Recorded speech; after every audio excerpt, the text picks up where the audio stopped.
Hey there, you with the stars in your eyes. My name is Kiris, and this week in astrology, we have the solar ingress into Gemini, the moon conjunct Saturn, and Saturn entering the sign of Aries.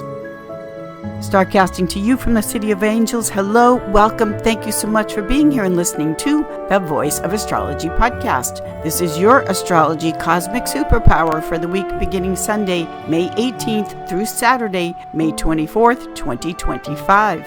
Let's journey together with astrology and explore how to connect with the stars, the planets, the energies for our new week ahead.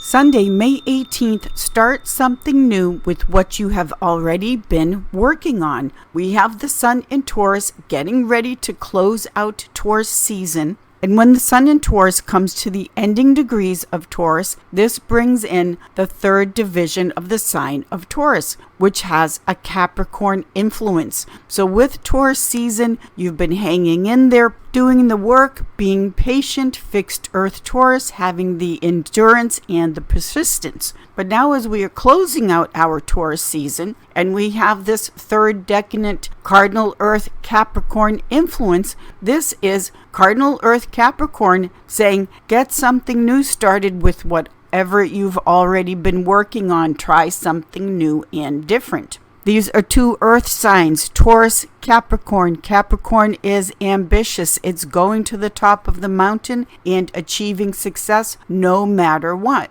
So whatever you have already been working on, add something to it. This is how we are starting the week on Sunday, the Sun's Day. Monday, the Moon's Day, May 19th, make some friends that think and speak positively. What's happening here is that we have the Moon in Aquarius. Aquarius is friendly. The Moon is what you need emotionally.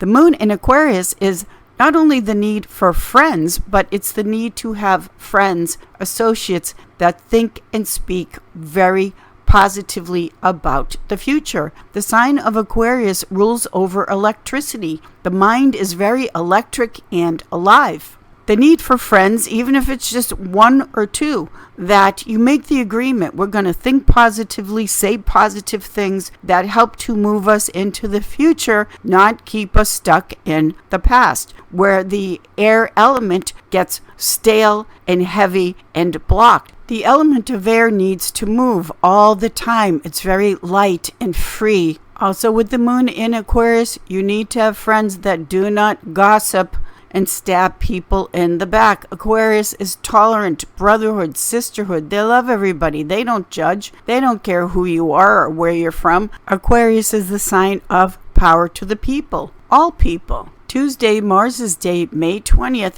let your imagination and your mind take wings and fly. What's happening here is that we have the fourth quarter moon at 29 degrees Aquarius. Now, when the moon journeys from fourth quarter to new moon, this is an inner reflective time. It's not about forcing and trying to push the energy as the moon is decreasing in light and preparing for that new moon. The fourth quarter moon cycle is letting the inspiration and the intuition just come up naturally and organically. With the fourth quarter moon at the last degree of Aquarius, let your mind be experimental and explore. Let it go to weird, strange places, as you might call it. But if you have a weird thought, ding, ding, ding, you may be onto something, because is it weird or is it brilliant? Is that a strange thought or is it a genius thought? The Wright brothers over 100 years ago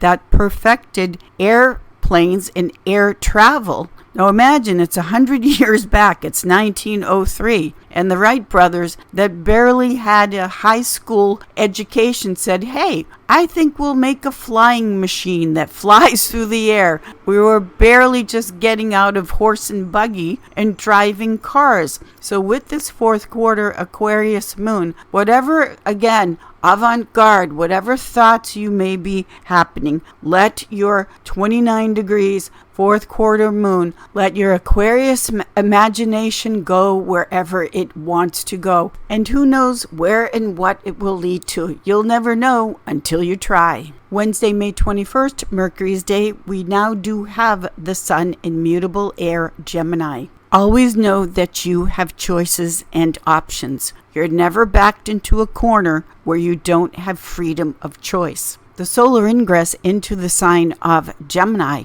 And somewhere in your astrology chart, whether you're Gemini or not, you have the sign of Gemini on one of the 12 departments of life. The solar ingress into mutable air Gemini is Quicksilver. It's Mercury. If something doesn't work out, Gemini will try to look at it in a different way. The beauty of Gemini and the sun in Gemini is that there is always a young at heart component to Gemini because they look through fresh eyes. They're open-minded. They love to learn and try new things. Gemini, the twins, is a sign of duality. There is a restless quality to Gemini, the twins, always seeking something else that keeps it on the go and moving all of the time. After what's been going on astrologically over the past several months, this solar ingress into Gemini is just a lovely, enchanting, much needed breath of fresh air. Thursday, Jupiter's day, take your dream seriously. We now have the moon in Pisces.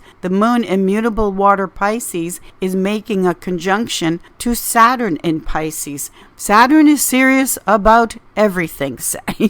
Saturn doesn't play. Even happiness and joy, Saturn takes it seriously. So with the moon conjunct Saturn in Pisces, if you ever feel like your dream isn't being taken seriously, your feelings, emotional water, Pisces, if your feelings aren't being taken seriously, just know that whatever your dream is, however, whatever you feel, it's important because it's important to you. Now, Pisces always has the creative artist in them.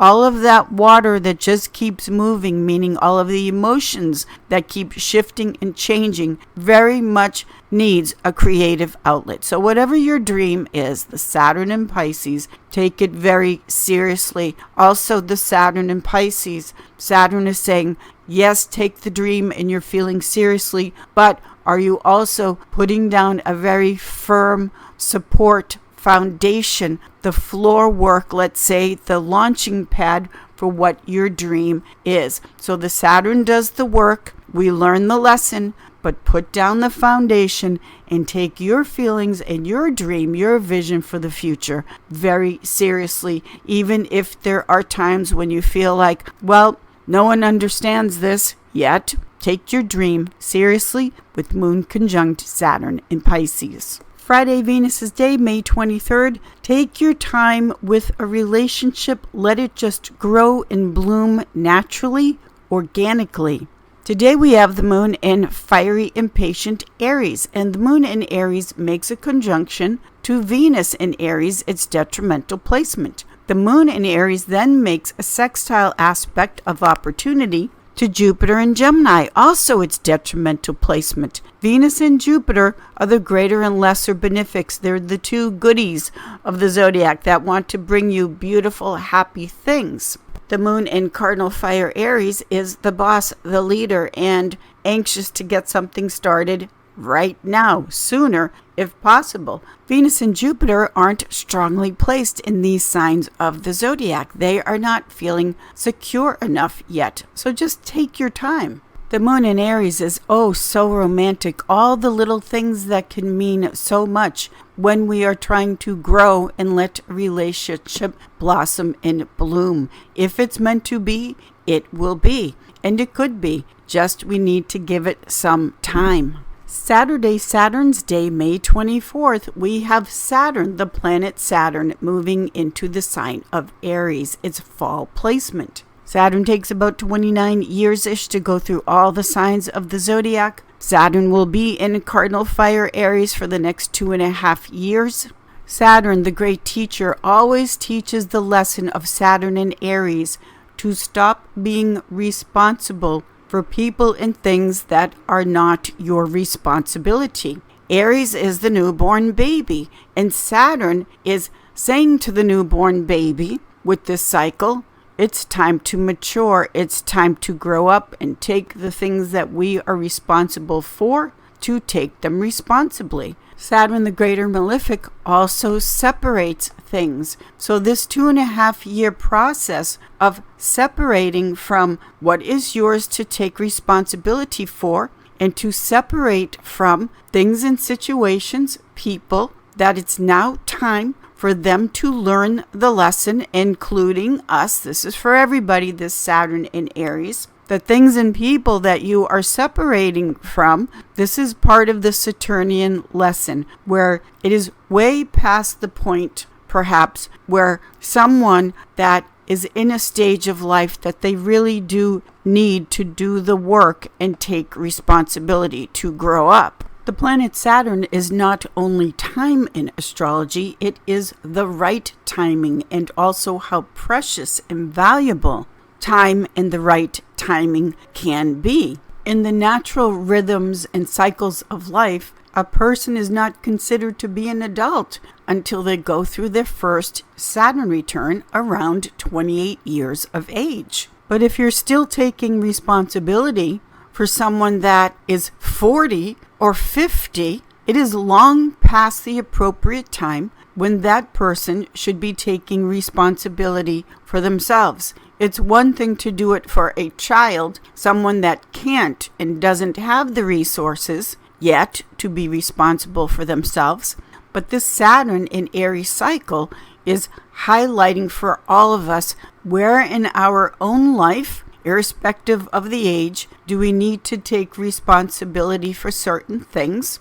Also, where in your life, the people and situations you're connected to, where and how is it long past the time when they should be, could be, will learn the Saturn lesson of taking responsibilities, what it is truly theirs to be responsible for. With Saturn in Aries, we will also be observing this on the stage of the world. We are already beginning to see very intensely, some would say in a shocking way, where and how people in positions of Saturn authority and power, where we thought or assumed perhaps that they were being responsible and they were behaving and doing things that was anything but being responsible. The abuse of power when someone is in a position of power and Saturn authority. We will be seeing a lot of this and observing how a lot of this is coming out into the light, and how the lessons and tests of Saturn will teach them and hand out the consequences, the punishment for their actions. Planet Saturn in Aries will be bringing much more into the awareness and light of how much and how intensely this abuse has and does take place. And the Saturn in Aries will be showing all of us that to the best of our ability, we all need to take responsibility the best we can to protect the vulnerable. Thank you everyone for being here and listening to the Voice of Astrology podcast. Have a fabulous week. I will see you all in the stars.